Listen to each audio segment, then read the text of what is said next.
Welcome everyone. We'll be starting in just a moment. We want to give folks another second to hop on.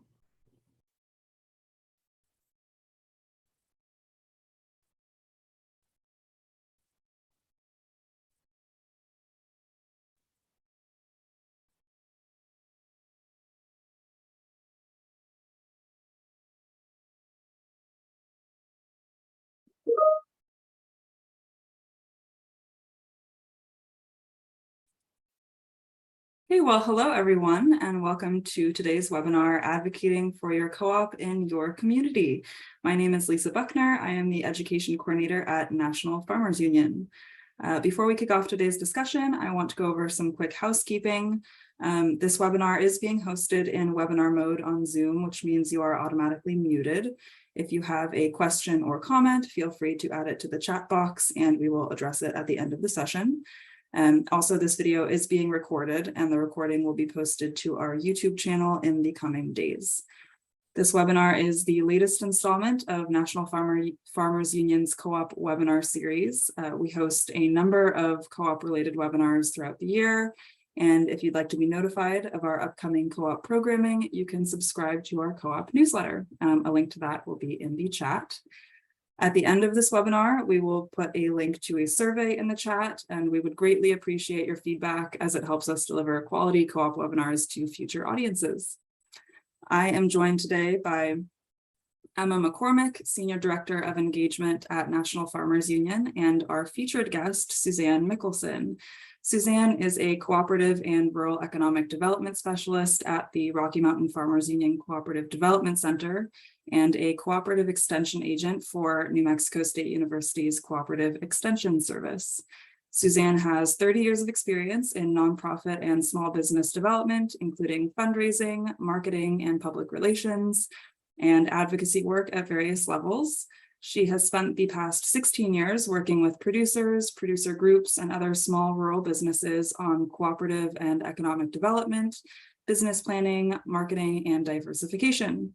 Susann is a native of New Mexico and is the 5th generation raised on her family's small cattle ranch. So without further ado, I will turn it over to Susann. Thank you, Lisa, and forgive the phone ringing in the background. I am not able to mute that, but it should stop hopefully soon. Good afternoon, everyone, or morning if you are still on the west. If you're on the West Coast, I guess you're probably not quite into lunch yet. I actually want to start before we launch into the workshop or into the topic. I want to ask everyone a question that's not co-op related, but this morning I picked out this blouse, and you guys probably can't see it on the screen, but it's got a big pineapple on it. And I was reminded of something I learned recently about pineapples. It is the international symbol for something. Does anybody know what pineapples are the international symbol for? You can just put your answer in chat or Q&A, I guess. Anyone know the answer to that? Anyone want to take a guess? Oh, we've got a quiet group today. Someone in the Q&A says, a few people in the Q&A are saying hospitality. Yes, very good. Thanks, guys. Yes, so that is correct. I just recently learned that, and the way I learned that is that the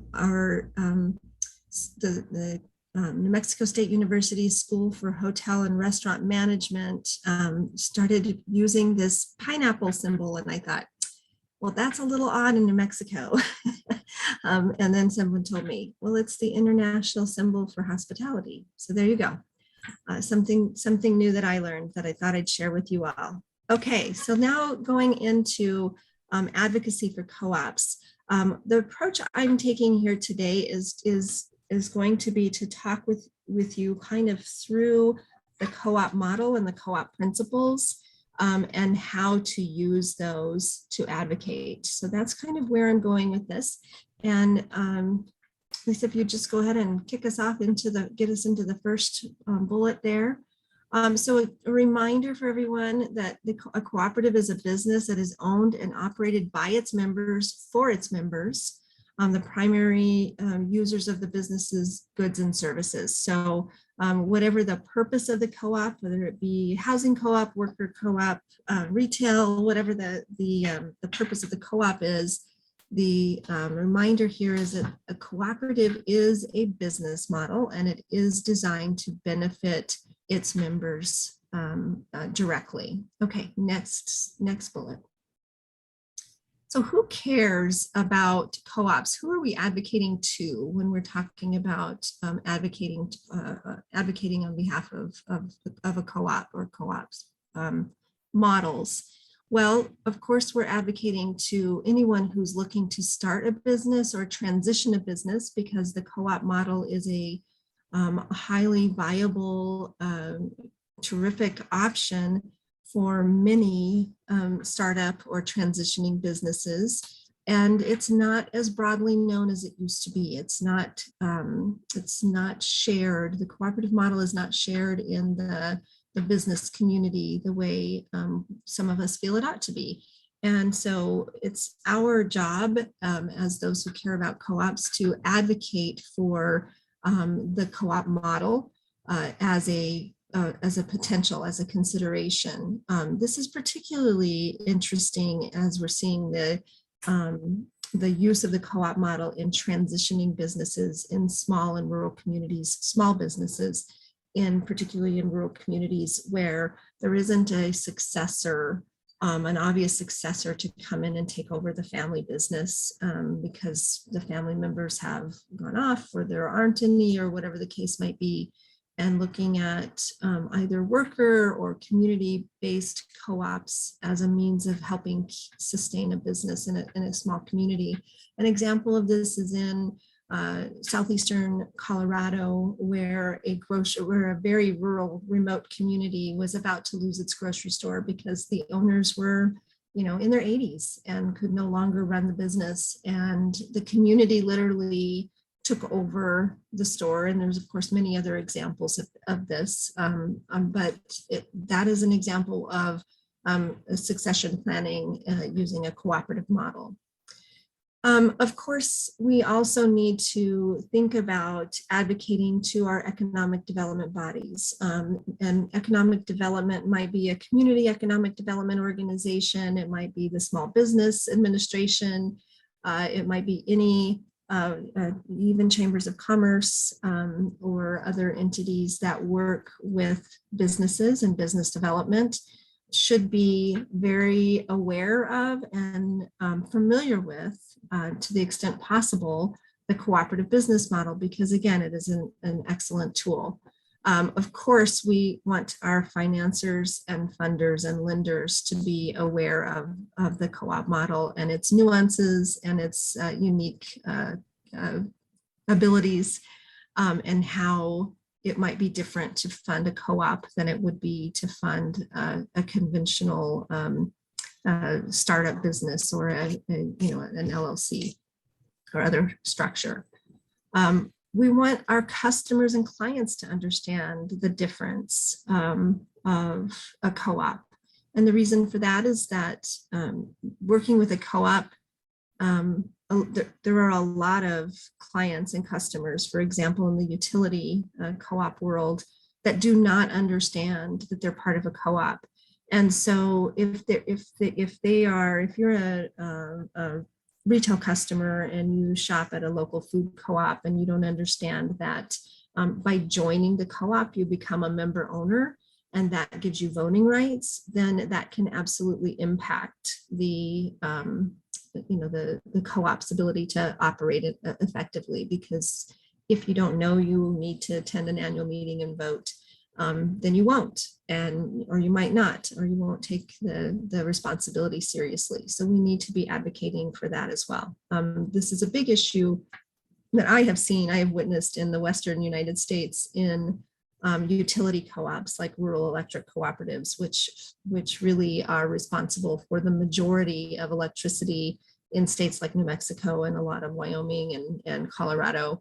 And folks moving in from more urban environments that don't understand the cooperative model and the cooperative structure They go and they sign up for their electric service, and they do not realize the importance of them having an active role in their local co-op, and it can really have a huge impact. And then, of course, last but not least, we need to be advocating to our government entities and our representatives at the local, regional, state, and federal level, so that they understand the value of co-ops and the role that co-ops play in the overall economic structure and the needs of co-ops. So what we need in order to survive and thrive. Okay, next bubble. So now I'm just going to jump into the kind of the principles, and we're going to talk through kind of quickly what how these can be used in advocacy. So concern for community is a great one to start with, because of course, a lot of small businesses care about their communities, but the co-op, while it focuses on the member needs and the financial side of business, it also has more of a community spirit, if you will. It's what I sometimes call a small business with a conscience. And again, I say this a lot, it's not that only co-ops have that conscience. A lot of small businesses and communities will have a social conscience. They care about their community, they give back to their community. But co-ops are the only business model where it's really intricately incorporated into the structure. And the entire model with the distribution of resources and the distribution of need or responsibility to leverage the resources really does, in and of itself, support the community. So I think it's really important when we're talking, whichever audience you're talking to, talking about the fact that a co-op by its nature is a good community, is a good citizen, is a good community body, and that is a co-op community body, as well as just a good, strong partner for the business community is a good place to start. So next bubble, please.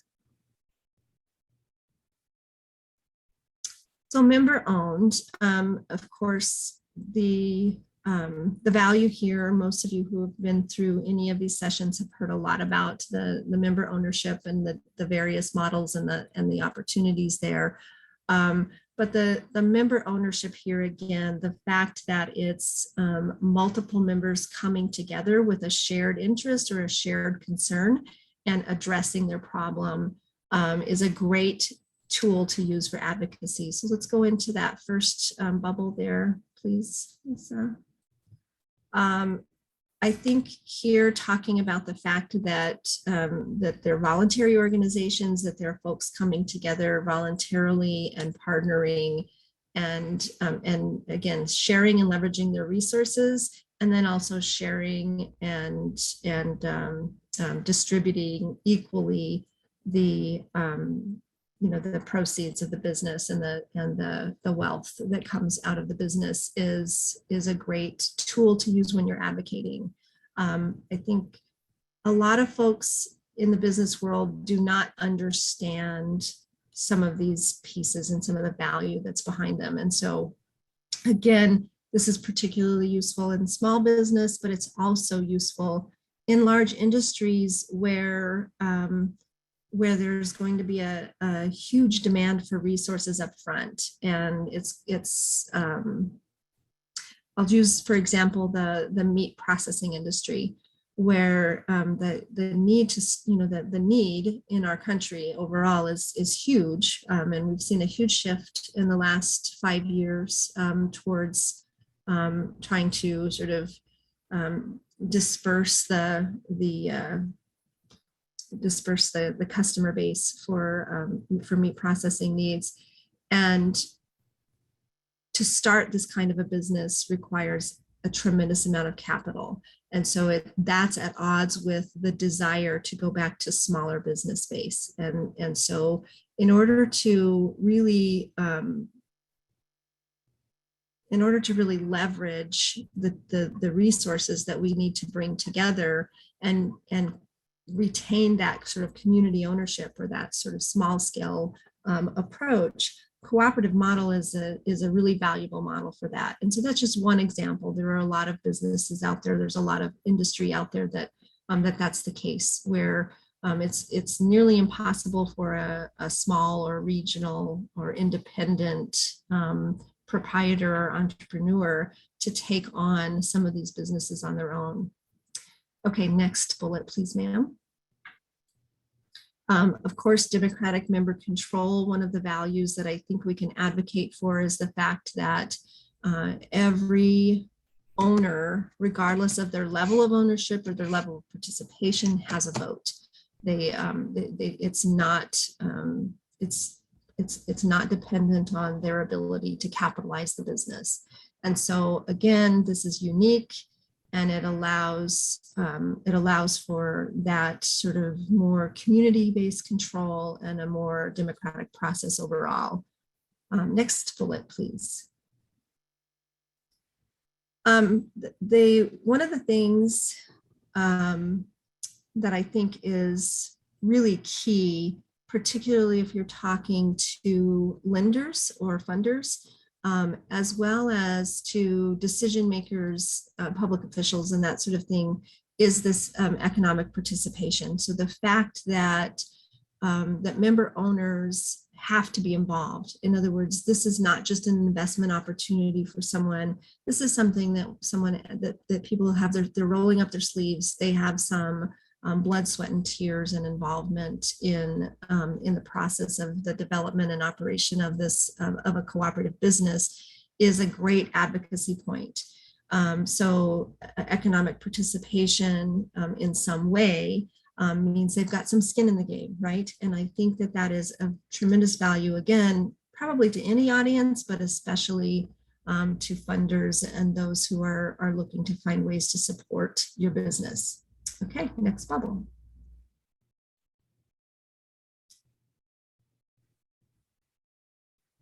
Okay, and we've already really touched on this, but again, the idea that a cooperative is not focused solely on profit. Profit is an important aspect of a cooperative, and we always need to remember to put that up at the top of the priority list, but because it's necessary.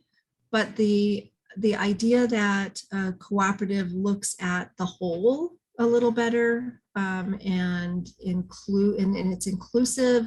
There's a lot more transparency and the opportunity for everybody to be involved and everybody to succeed is again a point of advocacy. So using for your particular business, for your particular industry, using the idea that this is about helping people, not just making money, can really make a difference. And so again, going back to that meat processing example, working with a group of producers who are interested in investing in a meat processing facility and going in together and making that processing available to a broader market, gives a customer, for example, or a client, a feel of a more direct connection to the producer, which can be really valuable for marketing purposes anymore. I mean, more and more folks are wanting to connect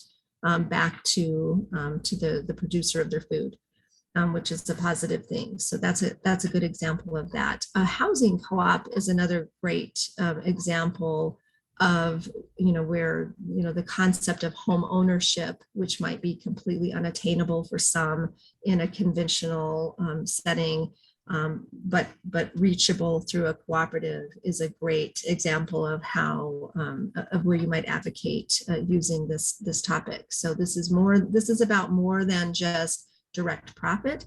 It's about giving people a sense of belonging. It's about giving people a sense of ownership and an understanding of what it's like to be part owner or owner of a property, and the responsibilities as well as the value that comes along with that. It can be a great point of advocacy for your business. Next bubble, please. Okay, and then the mutual benefit piece. So let's go into the autonomy and independence bubble. So one of the values that I think we can advocate for here is that cooperatives, unlike many other models, not all, but a lot of other business models, if they grow and expand and develop, they're likely to somehow get enfolded into this, larger capitalistic approach and absorbed into a larger company. And then a lot of what we valued about the business gets lost. An example I have that sticks in my mind of this is the Chipotle brand, which I don't know if all of you are familiar with Chipotle, but it was a small sort of fast food chain that started out of Colorado that grew and expanded and eventually was bought out by McDonald's, and which changed a lot of things. And so I think, when I first became familiar with Chipotle and I visited the shops, part of my reason and part of my appreciation for the brand and the company was knowing its story and understanding that, behind the scenes, they were trying to source local beef and they were trying to do things that that agreed with my philosophy. And then, of course, selling out to McDonald's changed all of that. So I think the value of a cooperative is that the member owners all must agree, and they all have to work together to move a concept forward, to move a business forward and make changes. And there's not an opportunity for a major investor to come in and just take over and completely change the philosophy. Next bubble, please. I think that this ties back, the education, training, and information ties back in some ways to the community, the being part of a community and being a healthy part of the community, in that, the cooperative structure encourages and sort of mandates that that part of what the cooperative does is education and training. So that's internal and external, and so there's value there. Both internally to help support the cooperative structure itself. So part of a cooperative's responsibility is to make sure that its board members, which change over time, its employees, and its supporters, its clients, its all of its constituents understand what a cooperative is, how it's different, how it functions. So that, again, in and of itself is advocacy, right? We're advocating for the cooperative structure by making sure that the understanding of the model itself and how this business is different, and how this business supports you individually is retained through that education. But then externally also helping make sure that the general public understands the value of the co-op and what it gives back to the community, what it gives back to the co-op community, and how it helps economically helps the viability of the whole. Next bullet, please. Thank you. And then, of course, the cooperation among cooperatives, which just helps build a stronger structure. This can be invaluable when talking again to funders or decision makers about getting support for your cooperative, because if someone's investing time and money in you, and there's a concern that you won't survive, that of course gives them pause, rightly so. They want to put their investment somewhere where it's going to reap rewards. Having the knowledge that a cooperative, even though it's a standalone independent business, is not alone. There's a whole network out there, and that that there's a whole support system, that there's literally millions of examples of how the cooperative model is used and how adaptable it is, can be really valuable when you're advocating for your co-op. So talking about the fact that even though you are very localized and you're independent and you have all this local control, you still have this great network of other like-minded and operated businesses out there to draw from. Okay, next bullet, please. Okay, so how do we do this outreach and advocacy piece? So what is this? What does it look like? And we'll get to, I see there's some questions coming in, so I'm anxious to get to those, but let's go into that first bubble, if you would please, Lisa. So the first thing is be sure that you're providing sound information. It's important to share information and data that is just fact-based and that you know to be true. One of the frustrations that I have had, and not just I, but other developers in the field have had, is that we have not done a good job as a co-op industry of getting the data that backs up the value of a co-op. So, when we're going to say, hey, the co-op model has a better resiliency rate. 1 in 7 businesses survives. So six out of 7 businesses fail after starting within 3 years of startup.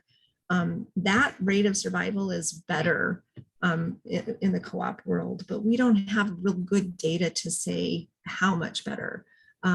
So, be careful about how you use information and data and make sure that it's factual and that you can back it up. And do some of your own research if you're able to, and do some of your own tracking, making sure that you can provide information that is really going to be valid when it comes down to it. So helping your constituent think through the cooperative process can help not only with analyzing how the co-op model might be a good fit, or is a good fit, or is something they should care about and invest in, but also help them understand the cooperative model and what it does and how it works. So if you have, again, depending on your audience here, but if you're advocating for advocating for your particular co-op, if you're advocating for the co-op model to be used in a particular situation, walking through why this is different and helping someone analyze that the co-op allows this. And don't be afraid to share the disadvantages too. That's a reality and that's part of it. But talk about how, how you can come back around and show that the co-op is the right model. And it helps provide overall general education about cooperatives. If you don't know the answer to a question, if somebody's asking you, if you're advocating, let's say you're talking to your state legislator, or you're talking to someone that you're hoping is going to finance or fund your co-op. If you don't know the answer to a question, there's a whole network out there who can help you get answers. So don't be afraid to say, that's a very good question. I'd like to get back to you on that, and feel free to reach out to this, incredible network of co-op experience and advice, and then you can follow up with an answer to your question. So again, make sure you're providing good information, and don't be afraid to reach out even to a competitor and get details and information if that will help you. Okay, next bullet. Of course, the beauty of cooperatives is the story behind them, and that's true with a lot of small businesses. But the value that we bring in the co-op world is, again, that we're bringing people together. We're addressing common concerns and opportunities, taking advantage of opportunities that wouldn't be feasible individually, or not as feasible. And so be sure to include in your advocacy the message of that story, how this is really going to make a difference beyond just a financial impact. And making sure that you have visuals, use photos and videos and other visuals, even graphs and charts sometimes, but things that help really identify the human or the intangible piece of why the co-op is effective can be real helpful. Okay.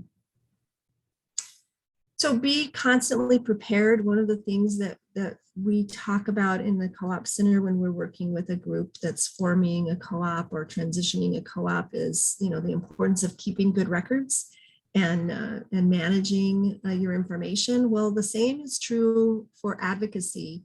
You need to always be taking care, again, track your own information. If you're in a co-op business, and you have a way to, pliable way to do this, please track your information so that you can demonstrate the value of the co-op to your members, to your customers, to your constituents, whatever the case might be. Include videos and photos. So if you can get, the story behind the data, that's always helpful. Advocacy is basically like public relations. It is public relations. It's constant. You're always doing it. So you never know when an opportunity is going to arise for you to share a story, to share your information, to share your data, to change someone's mind about a co-op. So you should always be ready and always have your basic messages in mind and basic information available. Outreach is a planned activity, right? If you're going to reach out to a funder or a financer, you're going to plan that, and you're going to put together a presentation, and you're going to go in and you're going to talk to them. If you're going to visit your city council person or your local your state legislator or your representative or your senator, you're probably going to be prepared to do that. But you just never know out in the world when you're going to run into that person who might have a huge impact on your co-op. Somebody who you wouldn't know as a funder or a possible financer, or someone you wouldn't know that has decision-making ability. So always be prepared and make sure that your team is also prepared. I worked in the nonprofit sector, charitable sector for about 15 years, and my role was fundraising and PR in every position I held. And my first step in any organization I went into was to make sure that the entire staff understood that they were all part of my team, because I was not going to be the first person that a lot of our donors encountered, or the media encountered. It was going to be them. And so I always made sure that they understood our messaging, they understood the value that we brought, and that's absolutely key for you in the co-op world. Okay, last bullet. So we can probably just eliminate the presentation now, and it looks like we've got a few questions.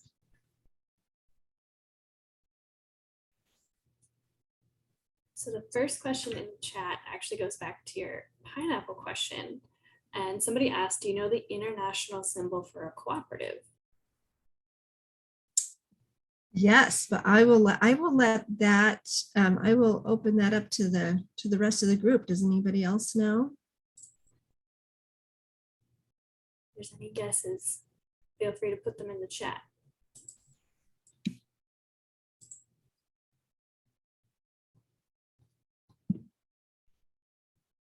And whoever asked the question, can they unmute and share? They can't unmute, but they could put it in the chat if they want.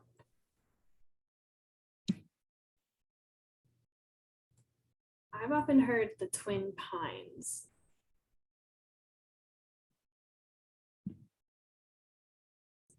Yeah. Yeah, it's the Twin Pines with the co-op letters. And we had another question in the chat about energy cooperatives. Let's see. Sorry, I'm scrolling back behind. I'm looking at that one. Would an energy cooperative be an involuntary cooperative organization? Perhaps that is the reason for lack of involvement by member owners. I see where you're going with that, but it is still voluntary. I mean, it's voluntary in the sense that you don't have to be an active participant. But I understand your point, Shannon, that if you're served by a rural electric association, chances are that's the only service provider you have, and it's not really voluntary. You have to join. I feel like with the rural electrics, maybe this is true with some of the water co-ops I've worked with too, but I feel like the bigger issue is that the co-op itself, a lot of the rural electric co-ops have gotten a lot larger than I think that they were, envisioned to be. And they have not done a good job with that education, training, and advocacy, ongoing advocacy. They have not necessarily done a good job, some places better than others, but they have not necessarily done a good job of staying involved with the co-op community. And I think when you go in to a rural electric and sign up for your utilities, if they're not telling you that you're part of a co-op, that's where the problem lies. They're not helping you understand that. They're just making an assumption that you either don't care or don't know, or that you know. And I think that's if I could change the world, that would be one of the places I would work on changing.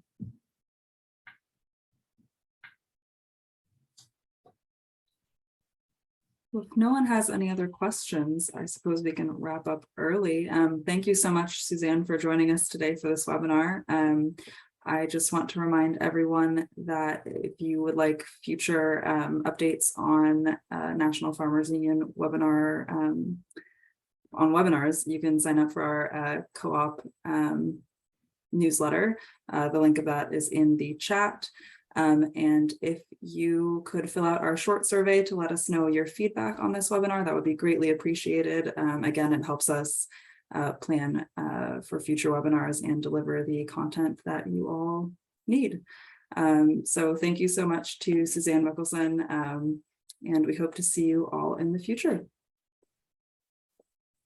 So there was a question, looks like there was a question that just came in. I don't know if you wanted me to answer that. Or maybe you already did, the question about what national legislation is out there. Yeah, sure. You can go ahead and answer that.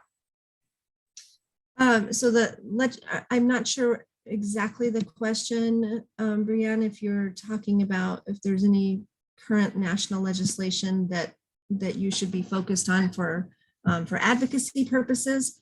But my response to that would be to check with it depends. I don't know your context. I don't know if you're representing an individual co-op or if you're in a co-op development role or what the status is for you. But I would say check with your local farmers union if you have one, or check with the National Farmers Union folks, the policy side. They will be a good source for you for finding out if there are any bills, active bills that would be important for you to pay attention to.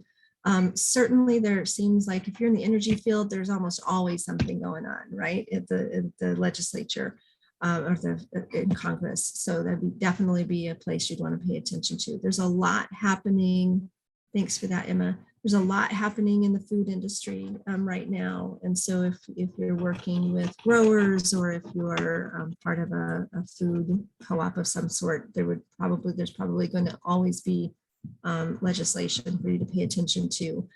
One of the things that we don't necessarily pay attention to as individual co-ops is that funding piece and the financing for co-ops. And so in the last several years, there's been a lot of discussion back and forth and a lot of talk about, for example, the Small Business Administration and the language in their bills and their funding and what that means for cooperatives. And so, there is in their mandate a mandate to include cooperatives in their funding and their resource base, but they don't necessarily do it because there's not been in the past a lot of education there. So the National Cooperative Business Association and Cooperation Works, which are two entities that our Co-op Center is involved in, are trying to help close that gap. And so there might be things there where you could be useful and helpful. So just check with your local farmers union. And if you don't have a local farmers union in your state, then check with the National Farmers Union folks. And if you're wondering if you have a local state chapter of Farmers Union, you can head over to nfu.org and there's a map of all our state chapters there. Does anyone else have any questions for Susann? Oh, and thank you, Bonnie, for sending the link to NCBA there. Yeah, great. And great.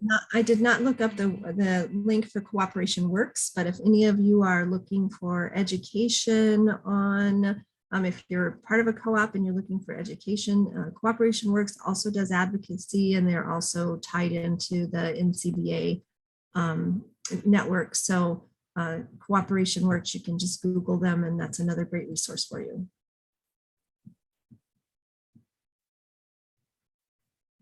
All right. Great. Well, if no one else has any other questions, I suppose we can wrap up a little bit early. Thank you so much, Susann, for joining us today. Yeah, thanks for having me. Thanks everyone for coming. Thank you, everyone.